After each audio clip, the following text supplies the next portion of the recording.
Captain Alex Morgan crawled through the broken concrete, his rifle ready. The ruins of New Geneva stretched around him like broken teeth. 30 years of war had turned the beautiful Swiss city into a wasteland. Radiation counters clicked softly on his belt. The air tasted like metal and death. His team moved behind him. 5 soldiers, all that remained of Delta Squad. They had been 12 when the mission started 3 days ago. The alien patrol drones had found the others. Alex tried not to think about their screams. Dr. Elena Vasquez whispered into her radio. She was the smartest person Alex had ever met. Even here in this hell, she studied the enemy technology they found. Her dark eyes never missed anything important. Today they needed her skills more than ever. The supply depot was 3 blocks away. Intel said it held medical supplies and food, stuff the underground cities desperately needed. Children were dying in the tunnels beneath Denver. Old people coughed blood in the dark. If this mission failed, more would die. Alex checked his watch. Noon. The alien drones liked to hunt at noon when the sun was bright. Something about their sensors worked better in direct light. He motioned for his team to stop. Through the rubble ahead, metal gleamed. A crashed alien fighter lay twisted between 2 collapsed buildings. Its hull was cracked open like an egg. Black fluid leaked from its engines. Most of the wreckage was burned, but the communication array looked intact. Elena moved forward without being told. She knew technology like Alex knew warfare. Her hands worked quickly, pulling cables and memory cores from the alien ship. The equipment was still warm. This crash was recent. Lieutenant Maya Chen covered the street with her rifle. She was young, maybe 25, but she had been fighting since she was 16. The war had started when she was just a child. Like everyone her age, she had grown up knowing only battle and fear. Something beeped on Elena's scanner.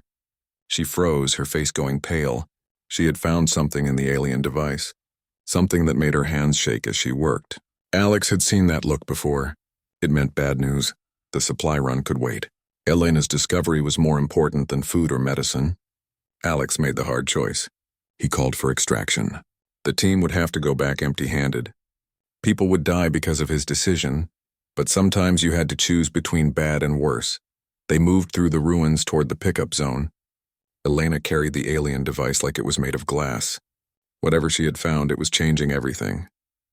Alex could see it in her eyes. After 30 years of fighting blindly, they finally had answers. The helicopter landed in a cloud of dust and debris. Elena was already working on the device before they were airborne. Her fingers flew over her computer keyboard. Lines of alien text scrolled across her screen. Slowly, her translation program began making sense of it.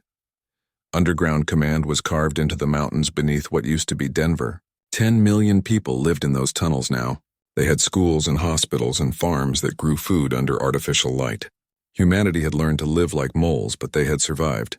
Admiral Jake Collins met them at the landing pad.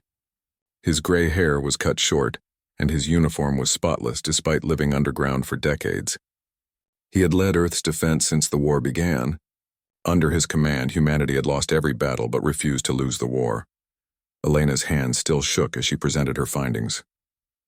The room fell silent as she explained what the alien messages revealed. These creatures attacking Earth were not invaders. They were guards. Prison guards keeping humanity locked on their own planet. The galaxy knew about humans. They had always known. Earth was listed in their files as a quarantine world. The beings attacking them were trying to contain what they called the most dangerous species in the galaxy. Humanity was not being conquered.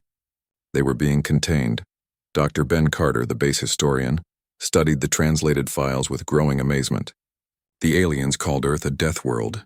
They described humans as monsters who refused to die, creatures so violent and aggressive that they must never be allowed to spread to other planets.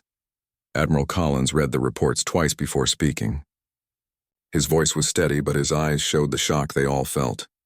Everything they thought they knew about the war was wrong. They were not fighting for survival. They were fighting for freedom from a prison they never knew existed. The implications were staggering. Somewhere out there was a galactic civilization that feared humanity so much. They had spent 30 years trying to keep them contained. What kind of galaxy was so afraid of one small planet that they would wage endless war to keep it isolated? Alex thought about the children in the tunnels, kids who had never seen blue sky or felt rain. Teenagers like Maya who knew nothing but war, all because the galaxy thought humans were too dangerous to be free. The anger burned in his chest like acid. Elena continued translating the alien files. The more she read, the more incredible the truth became. The galaxy was not empty. Hundreds of species lived among the stars. They had trade and diplomacy and peace.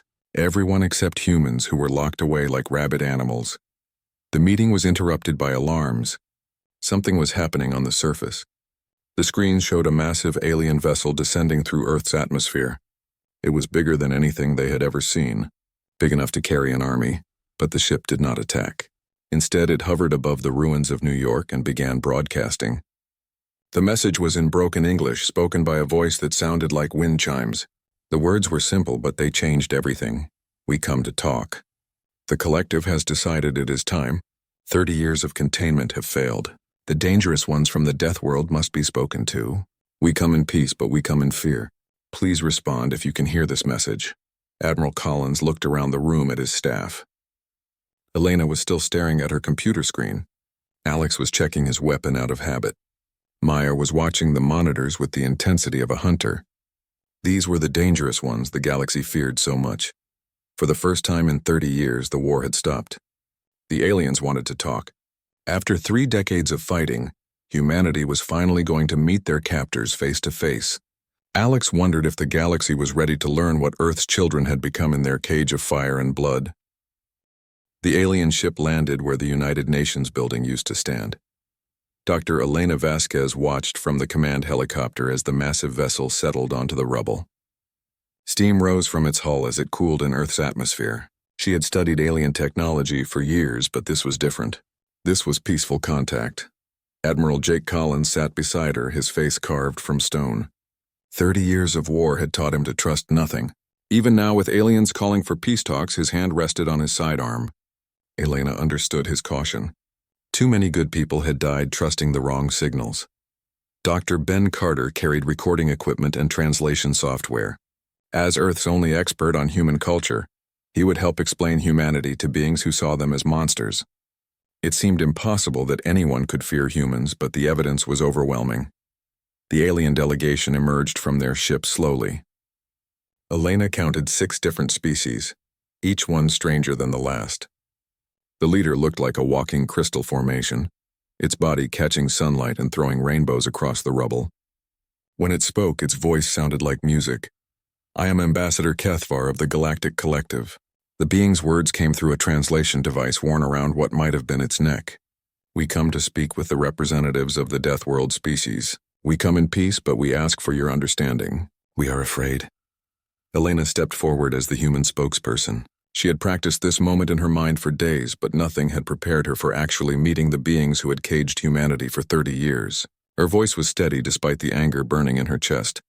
I am Dr. Elena Vasquez, representing Earth and humanity. We accept your request for peaceful contact, but we want answers. Why have you been attacking us for 30 years? Why do you call our world a prison? What gives you the right to cage an entire species? Kethvar's crystal body dimmed slightly. The question seemed to cause it physical pain. Other members of the alien delegation moved restlessly, their various forms of locomotion creating a symphony of scraping, clicking, and slithering sounds. Your world is classified as a death world in our records. Kethvar's musical voice carried notes of genuine fear. Most worlds in the galaxy are gentle places. Stable climates, abundant resources, few natural disasters. Species evolve slowly and peacefully. But death worlds create something different. The crystal being gestured toward the ruined cityscape around them. Your planet tries to kill everything that lives on it. Ice ages, volcanic eruptions, asteroid impacts, predators, diseases, natural disasters that would destroy entire civilizations. Most species would have gone extinct. But humans survived. Dr. Carter spoke up, his historian's mind already working. And that makes us dangerous. Kethvar's body brightened, apparently pleased that someone understood. Yes. Species from death worlds become apex predators. They are aggressive, territorial, and refuse to surrender even when facing certain death. Elena felt a chill that had nothing to do with the wind blowing through the ruins. You're describing us like we're animals, like we're some kind of plague that needs to be contained. But we're not monsters. We're people. We have families, art, music, dreams. Admiral Collins stepped forward, his military bearing evident even in civilian clothes. "You've been studying us for 30 years. You must know we're not the savages you think we are. Yes, we fight when threatened, but we also help each other. We build, we create, we protect the weak." Another alien spoke, this one resembling a giant butterfly with gossamer wings that shimmered in the light. Its voice was like whispers. "We have observed your wars. You fight for resources, territory, ideology. You wage conflicts that last generations. You create weapons designed to kill millions. But we also make peace," Elena replied firmly. "We help former enemies rebuild. We share food with the hungry and medicine with the sick. We risk our lives to save strangers. The same determination that makes us dangerous in war makes us compassionate in peace." Kethavar's crystal form pulsed with different colors. "We know this. It is why the collective is divided about your species. Some believe you are too dangerous to exist. Others think you might be reasoned with. The containment policy was a compromise. Neither destruction nor freedom." A third alien joined the conversation, its form resembling liquid metal that held a roughly humanoid shape. "But circumstances have changed. The compromise is no longer viable.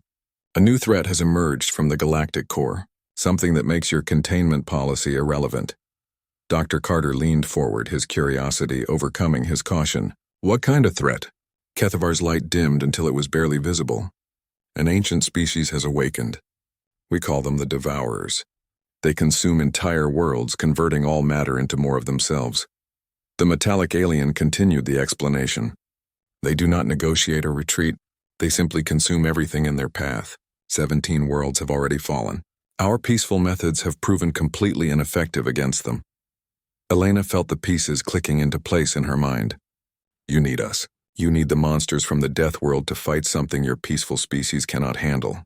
That's why you're here. Not to make peace, but to use us."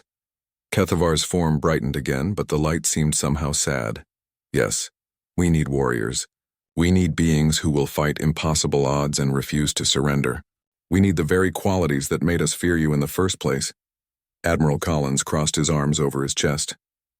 "And what do we get in return? Freedom, an end to the containment, access to galactic civilization, technology, trade, knowledge, everything we have denied you for 30 years. Elena looked at the alien delegation with new understanding. They were not conquerors or even captors. They were desperate refugees who had finally realized that sometimes you needed monsters to fight monsters. The galaxy that had caged humanity now needed them to survive. Dr. Carter spoke quietly, his words carrying the weight of history. "You've spent 30 years trying to contain us because you were afraid of what we might do. Now you want to free us because you're afraid of what someone else is doing." The butterfly alien's wings fluttered nervously. "The irony is not lost on us. We imprisoned you to protect the galaxy. Now we must free you to save it. The qualities we feared in humanity may be the only things that can stop the Devourers." Elena felt the weight of the decision settling on her shoulders. Humanity could finally join the galactic community, but only as soldiers in someone else's war. They could have freedom, but only if they were willing to die for the people who had imprisoned them. Admiral Collins looked at the assembled aliens with the eyes of a man who had fought for 30 years.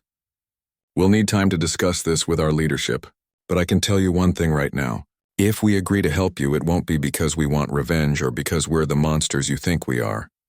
It will be because it's the right thing to do." The underground council chamber had never been so crowded. Representatives from every surviving human settlement sat around the massive table.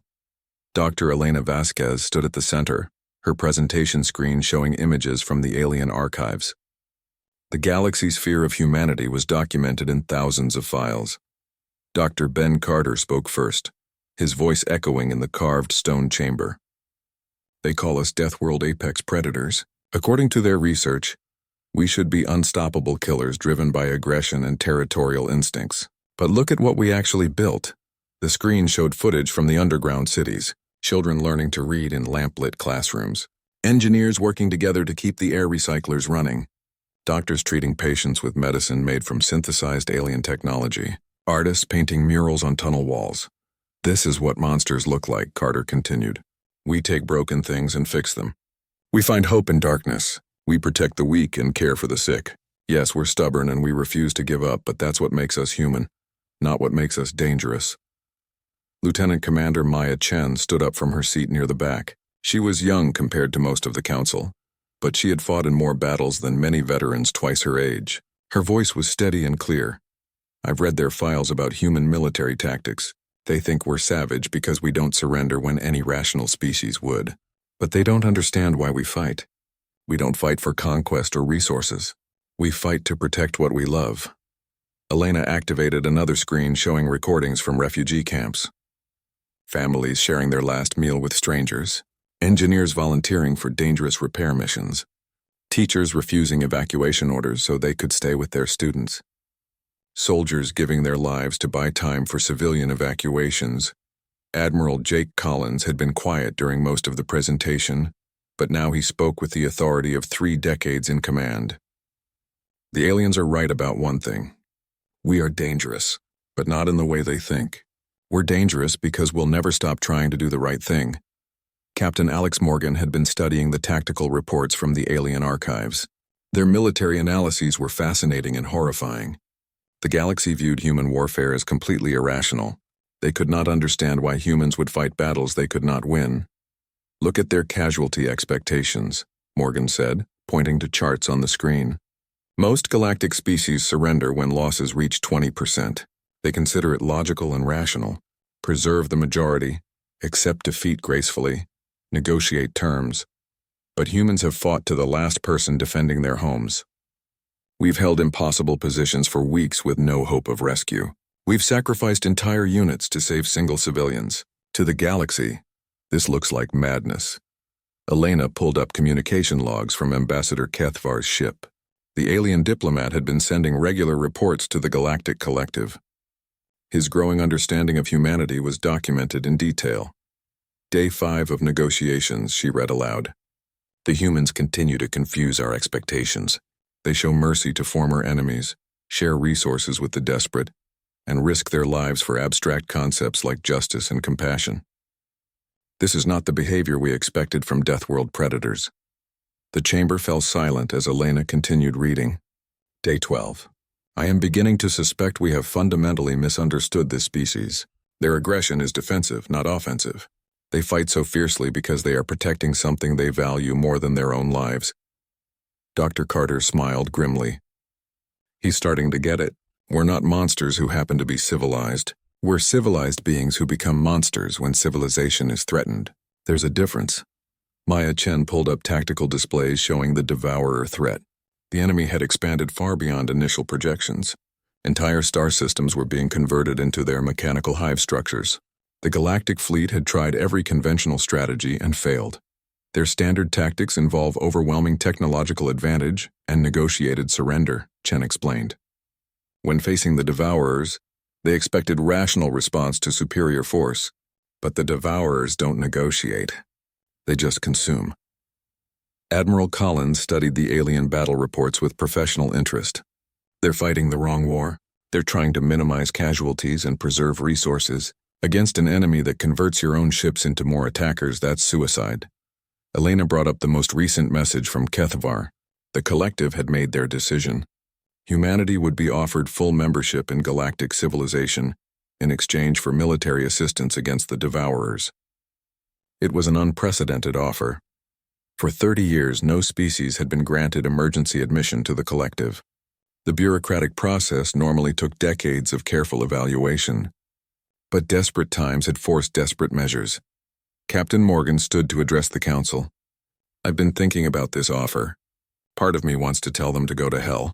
They caged us like animals for 3 decades. Now they want us to be their attack dogs. But that's exactly the kind of thinking that makes us dangerous, Dr. Carter interjected. We don't think like they do.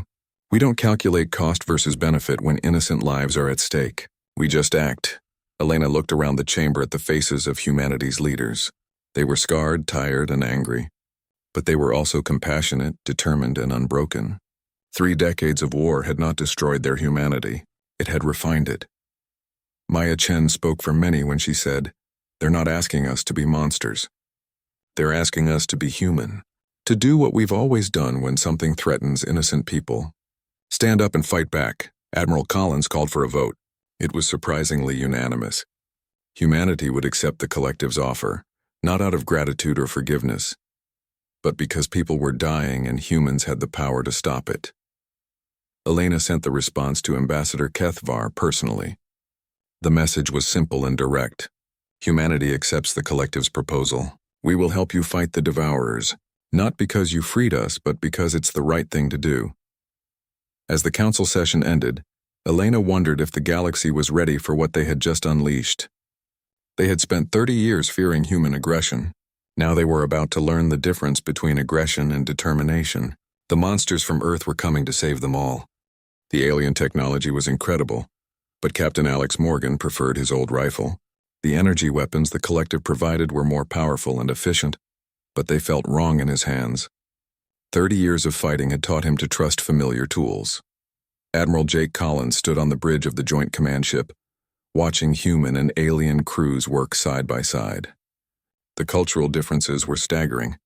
Alien commanders planned battles like chess games, calculating precise moves and acceptable losses. Humans planned battles like bar fights, expecting chaos and improvisation. Lieutenant Commander Maya Chen was training a squad of alien soldiers in what the humans called survival tactics. Her students were bright and eager, but they struggled with concepts that seemed basic to any human. Fighting when outnumbered, advancing under fire, refusing to retreat. Your species surrenders when casualties reach 20%, Chen explained to a group of crystalline warriors from Kethvar's homeworld. But what happens if the enemy knows this? What happens if they target 21% of your force on purpose? The aliens exchanged what might have been worried looks. They had never considered that tactical knowledge could be used against them. To them, the 20% rule was logical and universal. The idea that an enemy might exploit it was alien in itself. Dr. Elena Vasquez worked with alien scientists to understand the Devourer technology. The enemy ships were unlike anything in the galactic database. They seemed to be part machine, part living organism, and entirely hostile to anything that was not themselves. They don't just kill, Elena explained to Ambassador Kethvar. They convert. Every ship they destroy becomes raw material for more Devourers. Every planet they consume adds to their mass. Fighting them conventionally just makes them stronger. Kethvar's crystal form dimmed with what Elena had learned to recognize as alien despair. This is why our strategies have failed. We seek to minimize destruction, but against the Devourers, destruction is conversion. Every battle we lose makes them more powerful.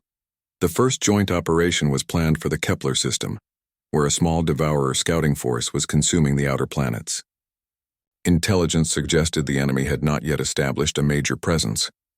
It should have been a simple reconnaissance mission. Captain Morgan commanded a mixed squadron of human and alien ships.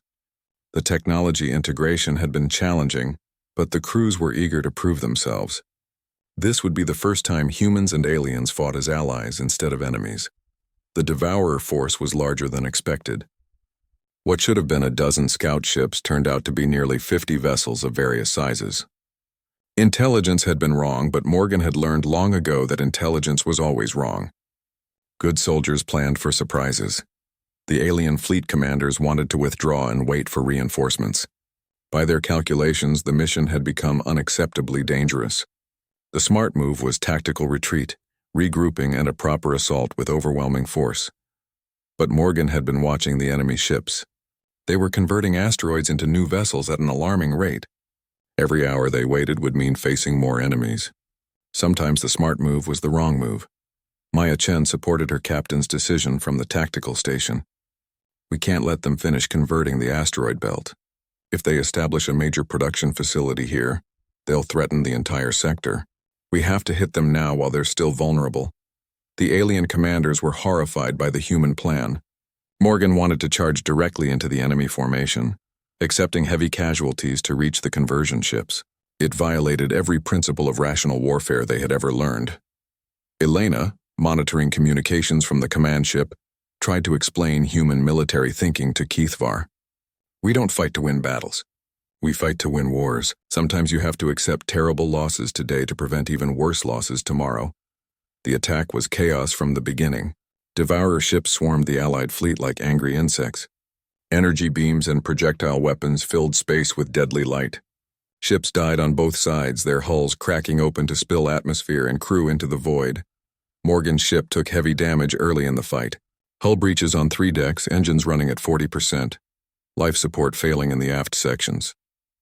Any rational commander would have ordered retreat. Instead, Morgan ordered ramming speed. The alien crews watched in amazement as human ships continued fighting long past the point where logic demanded surrender. Vessels with critical damage kept firing until their weapons were destroyed. Crews sealed themselves into damaged sections to keep their ships in the fight. Maya Chen coordinated the final assault on the conversion ships. Her squadron was down to 3 vessels, all heavily damaged, but they pressed their attack with desperate determination. The Devourer facility was beginning to launch newly created ships. Chen's ship rammed the primary conversion facility at full speed. The explosion lit up space like a small sun, destroying the facility and most of the Devourer production capacity. It also vaporized Chen's ship and most of her crew. The battle was won, but the cost was staggering. Nearly 60% of the Allied fleet was destroyed or critically damaged. By galactic standards, it was a catastrophic defeat. By human standards, it was a successful mission. The enemy facility was destroyed. Kethavar found Maya Chen in the medical bay, recovering from injuries sustained when her escape pod was recovered. The alien diplomat seemed confused by her calm acceptance of the massive casualties they had suffered. "You lost most of your fleet," Kethavar said. "How can you consider this a victory?" Chen smiled weakly from her hospital bed. "We stopped them from building 100 new ships. We saved thousands of lives on the planets they would have consumed next. The numbers work out." For the first time, Kethavar began to understand what made humans so dangerous. It was not aggression or violence. It was their willingness to pay any price to protect others. They would sacrifice themselves without hesitation if it meant saving innocent lives. Elena received the battle reports with mixed emotions. The tactical victory was important, but the cost in human lives was devastating. She wondered if the galaxy understood what it was asking of humanity. They wanted the monsters from Earth to save them. But monsters, it turned out, bled just like everyone else. The Devourer home construct was a nightmare made real. Dr. Elena Vasquez stared at the tactical display in horror as their combined fleet approached the galactic core. What had once been dozens of star systems was now a single massive structure that pulsed with malevolent energy. Admiral Jake Collins commanded the largest military force in galactic history. Ships from every species in the collective floated in formation around the human flagship. It was an incredible sight, but Elena knew it would not be enough. Nothing could be enough against what they faced. Ambassador Kethavar stood beside Elena on the bridge, his crystal form dim with what she had learned to recognize as fear. The Devourers had grown beyond all projections. They had consumed 17 star systems and converted the matter into a single vast machine designed for one purpose: consuming more. Captain Alex Morgan reviewed the attack plan one final time. It was insane by any military standard. A direct assault on the core of the construct, fighting through defenses that could destroy entire fleets. Most of the ships making the attack would never return home. The alien commanders had accepted the plan with the resigned despair of people who knew they were about to die. The collective's peaceful nature made them poor soldiers, but it also made them understand the necessity of sacrifice. They would follow the humans into hell if it meant saving the galaxy. Lieutenant Commander Maya Chen had recovered from her injuries and insisted on leading the strike team that would plant the weapon at the construct's core. Elena had tried to talk her out of it, but Chen was determined. This was what humans did. They stood up when no one else could. The attack began with a massive bombardment designed to punch a hole through the construct's outer defenses. Millions of weapons fired simultaneously, creating a light show visible from halfway across the galaxy. The Devourer response was immediate and overwhelming. Ships died by the hundreds in the first minutes of battle. Alien crews that had learned human tactics fought with desperate courage, refusing to retreat even when their vessels were crippled. The galaxy had learned something from humanity. Sometimes honor mattered more than survival. Dr. Ben Carter monitored communications from the command ship, documenting humanity's finest and final hour. Across the fleet, human voices coordinated impossible maneuvers and suicidal attacks. They were writing the last chapter of their species with bullets and blood and unbreakable determination. Admiral Collins pushed his flagship deeper into the construct than anyone thought possible. The massive vessel took hit after hit, its hull cracking and its systems failing, but it kept moving forward. The alien crews had stopped calculating survival odds. They simply followed the humans into the fire. Maya Chen's strike team fought through corridors that defied comprehension. The inside of the construct was part machine, part living organism, and entirely hostile. Devourer defenders adapted to every tactic, but human stubbornness was not a tactic. It was a way of life. The weapon was a fusion device designed by human and alien scientists working together. It would not destroy the construct, but it would disrupt the conversion process long enough for the structure to collapse under its own massive weight. The trick was getting close enough to plant it. Chen lost most of her team in the final assault on the core chamber. The Devourers threw everything they had at the small group of humans and aliens carrying the device. Bodies fell with every step, but the survivors kept moving. There was no choice. There was never any choice. The core of the construct was a cathedral of dark metal and pulsing energy. Chen planted the device with hands that shook from exhaustion and wounds. Around her, the last members of her team held off Devourer attackers with weapons that were running out of ammunition. Elena watched the tactical display as the weapon activated. The explosion was not visible, but its effects were immediate. The construct began to shudder as its conversion processes failed. Stars that had been consumed were suddenly released, blazing back to life across the galactic core. The structure collapsed slowly at first, then with gathering speed. Massive sections broke away and drifted into space, their dark metal cooling and becoming inert. The Devourer threat was ending, but so were the lives of everyone still inside the construct. Kethvar found Elena in the observation deck hours later, watching the debris field that had once been the galaxy's greatest threat. The crystal being's form was brighter now, but Elena could see sadness in the shifting patterns of light. "We were wrong about your species," Kethvar said quietly. "We thought you were monsters because you refused to surrender. But you are not monsters. You are guardians. You stand between the darkness and everything you choose to protect." Elena smiled sadly. Maya Chen and thousands of others were gone, but their sacrifice had meaning. The galaxy would survive. Children on 1,000 worlds would grow up free because humans had remembered what it meant to be human, even in the depths of space. Dr. Carter was already writing his report, documenting the battle for future generations. He wanted the galaxy to remember not just that humans had saved them, but how they had done it, through cooperation, sacrifice, and an absolute refusal to abandon hope. Admiral Collins brought his battered fleet home to Earth, where reconstruction was already beginning. The underground cities were being abandoned as people returned to the surface. Children who had never seen sky were learning to live under stars. 1 year later, Elena stood in the rebuilt United Nations building and looked up at the stars. Earth was no longer a quarantine world. Ships from across the galaxy visited regularly, bringing trade, knowledge, and friendship. Humanity had finally taken its place among the stars, but Elena knew the truth that the galaxy was still learning. Humans were not monsters, but they were dangerous. Dangerous to anything that threatened the innocent. Dangerous to bullies and tyrants and beings that fed on the suffering of others. Kethvar visited Earth regularly now, serving as an ambassador between humanity and the collective. The crystal being had become fascinated by human culture, especially their stories.